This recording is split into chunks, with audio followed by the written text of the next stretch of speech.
So balik kasikin, ito nga pala yung ilalagay natin sa box. No? So ito po yung inahin na nagustuhan po ni sir, ang ating buyer kasikin. Maganda po ito sapagkat nangitlog na, and then big breed din po kasikin, no? So malaki. Kasikin, isa pong mapagpalang tanghali po sa ating lahat. Welcome lang po sa ating YouTube channel, and of course you are watching Chicken Annoms TV. Ayan. So, welcome din po sa binubuo po nating pangarap, yung KMK Game Farm po mga kasiken. So, bali nakapostura po tayo ngayon. Ayan, naka-coat at saka naka-hat po sapagkat ayun, schedule po natin ngayon sa pag-deliver po ng ating isang pulit po na basila, no? So, kasali po yun sa ating pagbuo ng pangarap sapagkat yun nga yung kikitain po natin is yun din po yung ibibili po natin ng materials mga kasiken. So kanina ay hiniwalay ko na po si Bart mga kasiken, no? Sapagkat si Bart po ay namamalo sa atin, kaya mas maigi po, mas mainam na nasa separate po siya na breeding pen para mas mapadali po yung pagkuha natin sa atin pong inahin. So nandito na po si Bart mga kasiken. Solo po siya dito. Ayan. Okay, ayan po siya sa loob. At ayan, oh, tingnan nyo, sobrang bilis ng atake. So nandito po yung ating inahin. So itong itim mga kasikin ay meron pong pumuso or nakagusto po sa kanya. But syempre yung isa nangitlog na po. So nandito po mga kasikin is nangitlog na sa kasalukuyan. Yan, medyo marami na po yung mga itlog nila, no? Nasa 10 na mga kasikin. So malapit na po maglimlim itong isa. Pero ibabalik din natin si Bart mga kasikin. Kukunin lang natin si Bart kapag tapos na po itong maglimlim. So yung itim, ayan, papunta na po yan sa may-ari mga kasiken, ibang may-ari mga kasiken. Kaya ayun, bago natin ihanda yung atin pong pulit na i-deliver, so part po sa ating routine is papakainin po yung sisiw natin ng tanghalian. Kaya bibigyan natin ng patubig nila sapagkat ayun, 3 days din po sila sa atin pong in-administer po na sulfur QR sapagkat yung ipot po nila is nagdurugo dahil din siguro sa sobrang ginawa mga kasiken. But ayun nga, 3 days na po tayo sa ating paggamot sa kanila at so far, effective naman mga kasiken. So nandito yung mga pasisiw natin, no? Ayan. So sobrang liliksi na nila. And by tomorrow, plain water na po. No, withdrawal po sa kanilang gamot. So tomorrow is plain water and the next day, tuloy po tayo sa pagbibigay po ng gamot sa kanila. Kaya ayun, bibigyan na po natin sila ng patoka kasiken. Ayan, kumain na po ang ating mga sisiw kasiken, no? So, yung iba dito is mag-month old na po this coming February 2. Yung iba naman is February 9 and 11. So, tatlong inahin, magkaibang inahin po sila magkasiken at syempre, hindi gaanong marami po yung mga sisiyo. But ito po yung good start. Yan, so mga battle crosses po natin ito. So, pang personal na konsumo po ito mga kasiken, no? Sapagkat experimental breeding po natin sila. Subukan po natin kung magpapanalo po ba yung linyada pong ito. Bali yung patuka nga pala mga kasikin is nag-shift pa ako ng Salto feeds sapagkat Salto chick booster nga pala sapagkat yun pong Thunderbird po is medyo mas mahal ng konti dito. At yung tinanan ko po yung mga nutritional content na makukuha is pareho lang. And then yun din pong Thunderbird po na blue is masyadong mas pino compared po sa Salto. Kaya ayun, nag-shift na tayo mga kasiken. Minsan ako nagagamit ng Salto, but usually talaga is Thunderbird blue. But ngayon mga kasiken, sa ating alagaan po mga pasisyo, dito na po tayo sa Salto po. Okay, ayan. So isunod na po natin yung kanilang patubig. Nandito mga kasiken. So kulay po dilaw sapagkat ayun nga, sulfur QR po yung nilalaman po nito, no? Pang 3rd day po nila ngayon, and bukas is withdrawal na po ng sulfur QR. So plain water na po sila by tomorrow kasiken.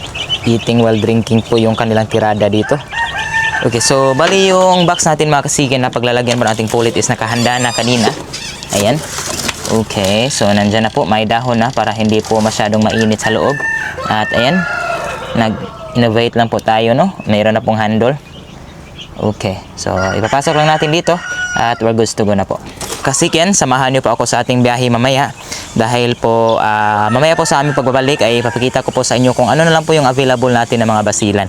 At kung ikaw ay subscriber natin, follower natin, kung alam mo kung saang lugar ako, punta ka Cebu ka lang, puntahan mo ako agad dito sapagkat ayun nga, limited na lang po talaga yung available namin, no? So bali 5 pullets na lang po yung available na mga dumalaga na pullets po. Kaya ayun, puntahan mo ako kaagad. Kahit magdala ka lang ng 1,000, ay bibigay ko sa ng 1,000 lang po per head. At ayun, 5 months na po, malapit na pong magamit. Kaya kasiken, samahan niyo ako saglit. Let's go, transition lang tayo para mabilis tayong makarating doon. Ayun, so kasiken, nandito na po tayo. May sea oil daw. So ayan, nasa bandang dyan may sea oil. So tatawagan muna natin yung ating buyer para ma-check natin kung tama ba itong location na napuntahan natin. Okay. So kasiken, sa tingin ko ay tama po yung direction or lugar na napuntahan natin kasi pupunta daw siya ngayon.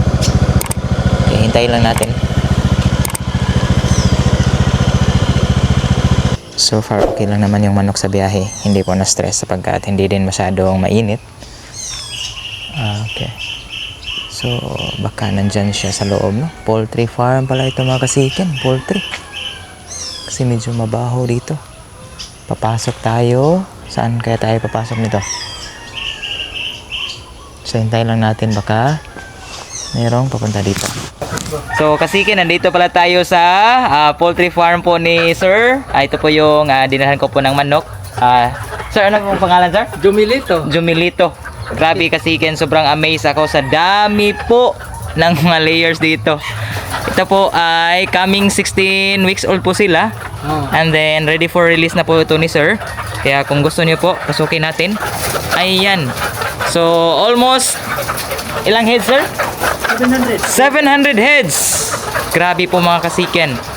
Sa tingin ko, gusto ko nang mag-layer nito. Talagang nakaka-motivate tingnan. So, pag mag 18 olds na po sila kasiken, pwede na po silang magsimulang mag-itlog. Ayan, no?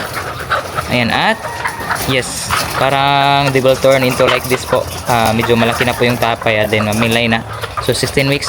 Ready for release po sila makasiken at nasa around 470, 480 lang po per head. Baka gusto nyo po makasiken, no? Ayan. So, talagang blessed po na nakapunta tayo dito sa yard ni Sir. Grabe, ang laki. 2 set po pala ito. Dito merong poultry dito at then sa kabilang area. Grabe kasiken. Ang dami. At ang mayari mga kasiken, kapag hindi po ito maubos lahat, ma-release ni Sir, so gagawin lang din nila itong mga layer, kagaya po ng nandito. So ito na po yung mga layer ni Sir dito. Ayan. Sobrang dami. Sir, pila ka tray yung ma-harvest ani every day, sir? Gabay na lang, matag 50. 50 ka tray. Oo. So medyo matanda na rin tong mga layer nila. So nasa 50 trays po per day.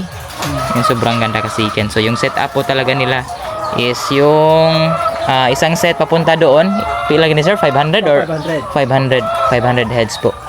No? Grabe, sobrang laki. Okay. At nandito pa kasiken, no? Ayan. Ito kasiken, mga ready for release po ito. 16 weeks old, sir, no? 16 weeks old. So mga 2 weeks na lang ang hintayin kasiken at ayan, mag-itlog na sila. No, ang bilis lang. Grabe. Woo! Ayan. And then, hindi po tayo mamroblema sa feeds din po kasiken sapagkat si Sir po ay nag-supply din ng patuka, no? Napakamura. So, pwede tayo dito kukuha ng mga ready to lay and then yung supply din po sa patuka kasiken. So wala na pong problema. So dito ready to lay and then dito po sa kabila is mga layer na po ni Sir, no? Since nandito po kami sa North Cebu kasiken, so may chance po talaga na yung supply po ni Sir is dito lang po North, South Cebu po. So kung taga Cebu ka lang, so wala pong problema. So kayang-kaya po ni Sir na dalhan ka dyan. Kahit ilang piraso po yung gusto mo, no? So far, pila ka heads ang murag ready for out, sir? Mga 700 heads. Nya mga nasa tagpila per head, guys, sir?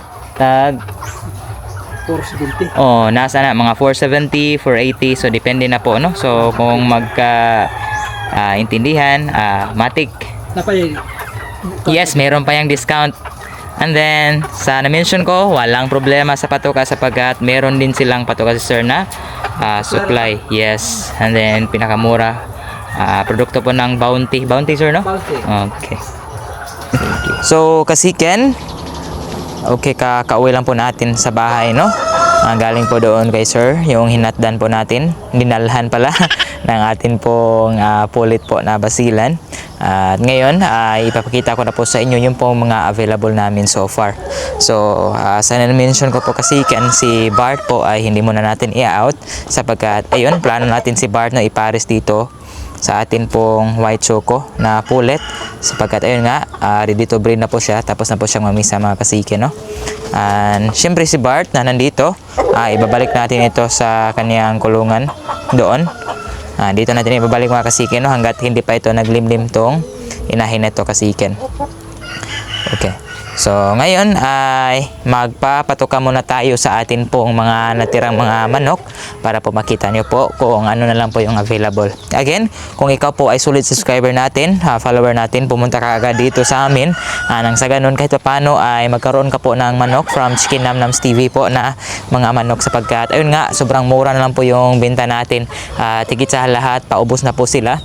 So far sa kasalukuyan, meron na lang pong 5 pulit po, mga dumalaga na mga pulit na available, and the rest po is talagang wala na po talaga yung mga shamo natin. Supposedly ito rin po ay for out sana natin, no, itong dumpong malay na ito mga kasiken, but unfortunately kaninang umaga mga kasiken, ayan, nasira po yung mukha, no. So hintayin lang natin na gumaling po yung mukha niya sapagkat meron pong isang tandang kaninang umaga nakawala, kaya ayan po nangyari sa kanya kasiken.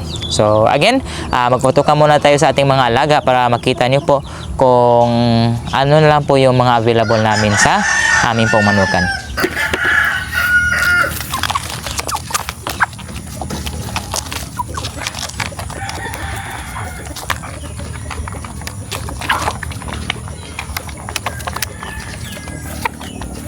Ayan. So kasiken, ito na lang po sila yung available. So yung itim syempre ba sila naglimlim yan. So kaya hindi po yan for out. So ito po sila mga for out, no, nasa 5 pieces na lang po. Mga asil na lang po ng mga pullets, no, mga dumalaga po. So meron din tayo ditong naglay na marami na po yung maglimlim, but still for out po yan. So ayan na lang po talaga yung mga natitira sa atin. So far po, yun na lang po yung available dito sa atin pong yard.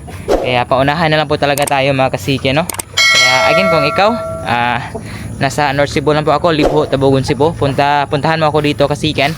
Weekdays po yung available po natin na oras is from 5 PM onwards po, no, sapagkat meron tayong duty every 8 AM until 5 po.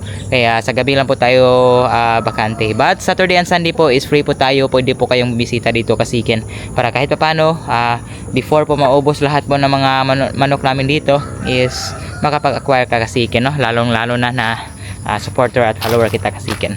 So kasiken, maraming salamat po sa pagsubaybay at panonood po naming video. See you na po sa sunod na mga upload. God bless po and see you. God bless.